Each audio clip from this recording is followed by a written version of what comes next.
বান্দরবানের নাইখানছড়িতে স্থানীয় এক দালালের মাধ্যমে সৌদি আরব গিয়ে প্রতারণার শিকার হওয়ার অভিযোগ উঠেছে।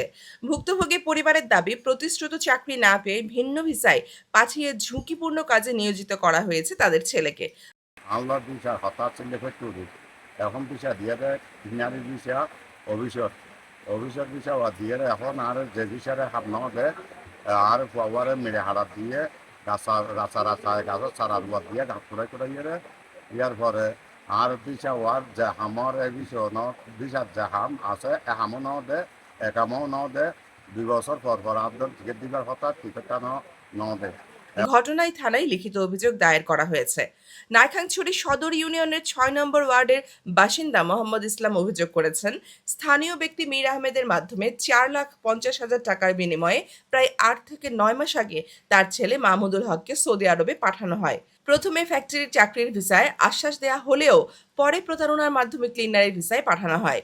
বর্তমানে মাহমুদুল হককে সৌদিতে মাটি কাটা সহ বিভিন্ন ভারী কাজে নিয়োজিত করা হয়েছে।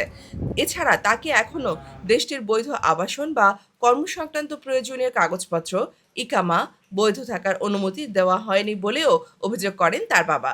এ বিষয়ে স্থানীয় দালাল হিসেবে অভিযুক্ত মীর আহমেদের সঙ্গে যোগাযোগ করা হলে তিনি মাহমুদুল হককে বিদেশে পাঠানোর বিষয়টি স্বীকার করেন।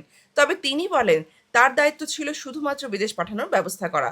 সৌদি আরবে কর্মপরিবেশ বা বৈধ কাগজপত্র দেওয়ার দায়িত্ব সংশ্লিষ্ট নিয়োগকর্তার। এই ঘটনায় নিরুপায় হয়ে নাইখানছড়ি থানায় লিখিত অভিযোগ দায়ের করেছেন ভুক্তভোগীর বাবা মোহাম্মদ ইসলাম। নাইখানছড়ি থানার ওসি মোজাম্মেল হক জানান, অভিযোগের ভিত্তিতে বিষয়টি তদন্তাধীন রয়েছে। ইতিমধ্যে একই ব্যক্তির মাধ্যমে আরও দুজনকে বিদেশে পাঠানোর তথ্য পাওয়া গেছে। তদন্ত শেষে দোষীদের বিরুদ্ধে আইনানুগ ব্যবস্থা নেওয়া হবে বলে জানান তিনি। এদিকে স্থানীয় সচেতন মহলের দাবি, সরকারি অনুমোদিত রিক্রুটিং এজেন্সির মাধ্যমে বিদেশি কর্মী পাঠানোর বিধান থাকলেও স্থানীয় দালালদের মাধ্যমে বিদেশ পাঠানোর ঘটনাগুলো কতটা বৈধ তা খতিয়ে দেখা প্রয়োজন।